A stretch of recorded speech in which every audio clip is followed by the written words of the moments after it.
morning, everybody. Happy Thursday, and here we are with another cup, and we're in the shop today. So get settled in, take a sip, let's get started. It's fresh coffee too. So, good morning, Kim. Good morning, Sandra. Nice to see you guys. Hi, Brownie. Nice to see you. I need my straw. Okay, so good morning, Pumpkin. There you are. Hi, Sean. Nice to see you here. Everybody's joining in. So today we're going to talk about your intuition, right? And I'm always saying this. We all have intuition. Good morning, Kelly. Good morning, Kristen. Hi, Kiko. There you are. Everybody's here. Hi, Tracy. Everybody's rolling in. There's Julie. So everybody has got intuition, right? We all do. What happens though is through the years, we start to trust it less, okay? So through the years, what happens is it kind of gets weaker if we don't exercise it, if we're not using it. Now, some people, it gets really, really intense. Like, let's say when a woman has a child, all of a sudden her mama intuition is going to skyrocket. For any of you who've got kids, you know that. Like, you know that saying, the eyes in the back of their head? Really, the concept of the eyes in the back of the head is actually the intuition, right? Because women or people who have children, all of a sudden that intuition becomes so strong. So good morning, Darlene. Good morning, Melissa. So, but for the rest of us who don't have kids,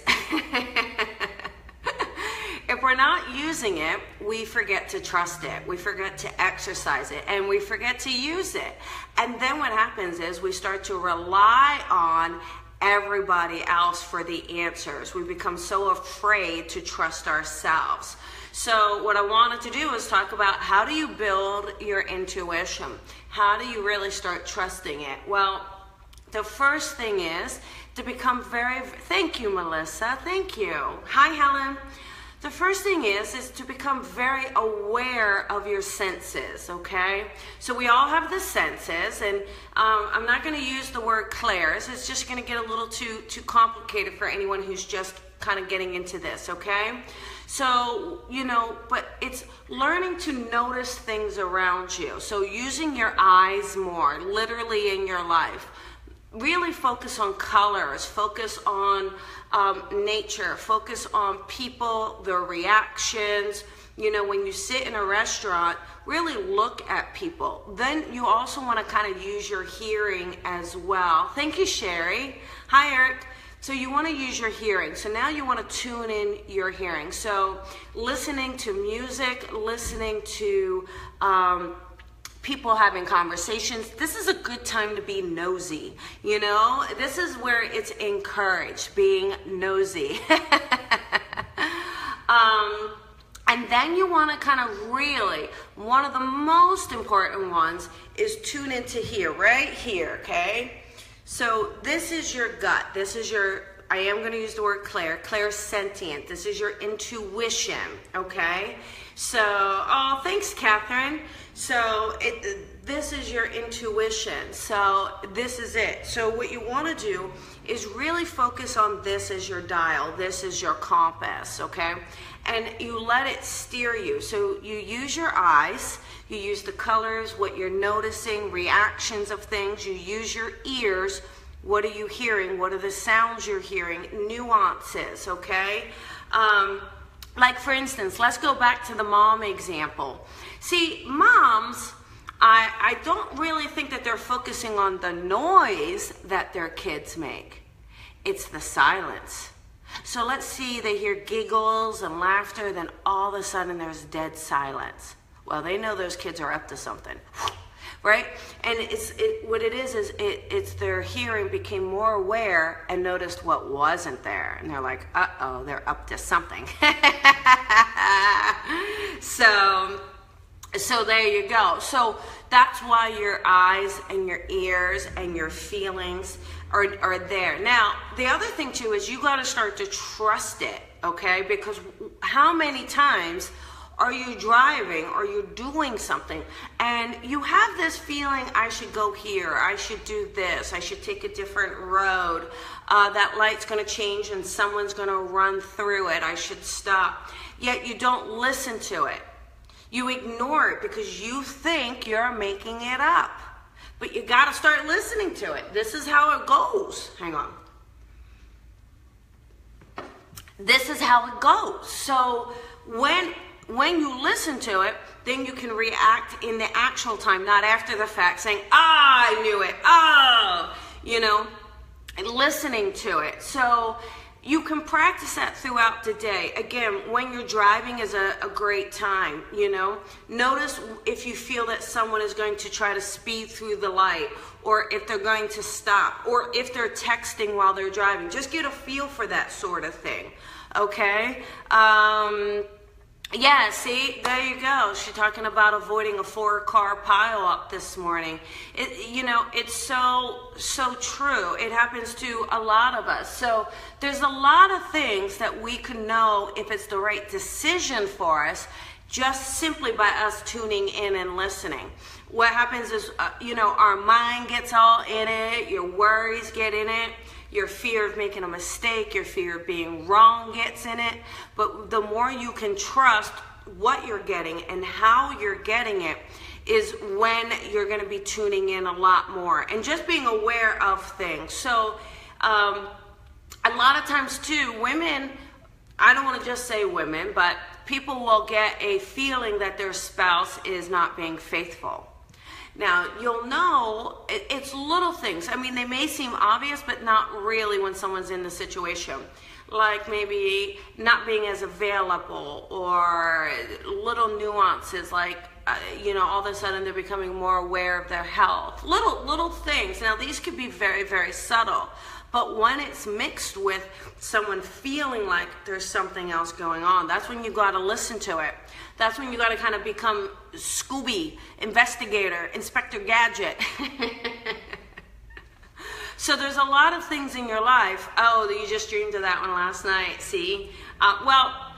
Just know, Dina, the thing is with dreams, you got to remember, dreams can be one of two things, okay? So dreams can be your premonitions, and you'll only know that if your dreams are coming true. So the best thing to do is to keep a journal, write down your dreams, always write the date of your dream. Sometimes time is good, just to see if someone's giving you the time. But write down the date and write down what the dream is. Sometimes, though, to be honest, not every dream is a premonition. Some dreams are your own fears or anxieties, you working through something. So you're only going to know when you start testing to see which dreams are premonitions and which dreams are just you working through your stuff. So there you go. I'm really glad that caused you to become closer, Sharika. That's really good. So the other thing too is, as you build your intuition, you're going to start feeling if someone is upset or if someone has something on their mind. And then you can open up a conversation with them. Hey, listen, I feel like, is anything wrong? You don't always have to take it personally, because if you're an empath, you're going to think that that's about you, and it may not be. It could be just that person needs to discuss it, talk about something else or someone else. So don't always assume everything's about you, but do take the time to use that intuition to say, should I do it? Now, let's say you got a job offer or you want to leave your job or anything like that. Rather than you tossing it around in your head and getting yourself all tired over it, tune into this intuition, tune into this compass, feel it. All you got to do is feel it. Does it feel good? Dictate aside. I always teach the compass tool. So think of your clair right here. Think of that as a circle, and then a line right down the middle of it. I've done this before on one of the other ones, but you have to set your yes side and your no side so it tilts. So the way to do that is you have to get in a good space. You close your eyes, you breathe in through your nose and out. Rhonda, there is a There is one on dreams. You gotta go back to YouTube and look for the one on dreams. So you look at your dial and you put a line right down the middle of it and one side to the right. One side is your yes, one side is your no. You have to dictate what side that is. So the way to do that is ask yourself a very obvious question, one you know the answer to. My name is Colby, it tilts to one side, okay? I am married, it's gonna tilt to the other side, right? So you give one absolute yes, you know it's a yes, you don't have to think about it. And then you give one absolute lie, you know it's a lie, you don't have to worry about it. They should tilt to opposite sides. That now sets up your yes and your no. Now you can ask your questions. Your questions have to be simple, they cannot be compound questions. You can't say, am I gonna get a job in 6 months? That's 2 questions. You're gonna confuse your intuition. Should I take this job? Yes. Will this job be fulfilling? Yes. Will I meet my soulmate at this job? No. Right? So play with that. Take your day and play with that. Take your day and play with your intuition. Tune into the things around you. And you will find that you really are the answer. Okay? Oh, you almost missed. Tracy got in there. You know, you will find that you do have the answers. You are able. It's peeling away the layers. Intuition is raw. Intuition is at the most basic form of our fight or flight response. Okay? So it's peeling back the layers. It's not logic. It's not overthinking. It's none of that. It's as raw and as pure as you can get. So when you're getting all muddled up here, that means you're putting too much of your own thoughts, you're too much of your own ego into it, too much of your own worry into it. Just clear it, okay?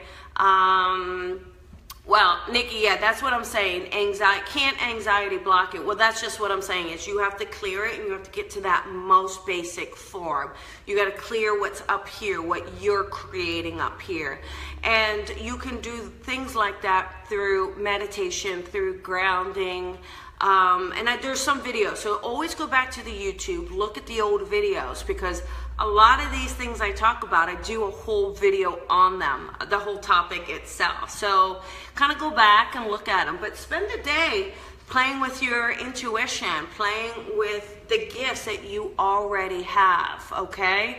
So anyhow, what was I gonna say? Oh, Lisa's on tonight. Make sure you guys watch. Make sure you watch Live with Colby, Psychic Rebel with Lisa Williams. So we're going to talk about the summit. We're going to talk about the classes she's got. We're going to take some calls about developing your own gift. It's going to be really fun. I mean, you know, I've had her on a few times and obviously she's just a blast. So make sure you do it.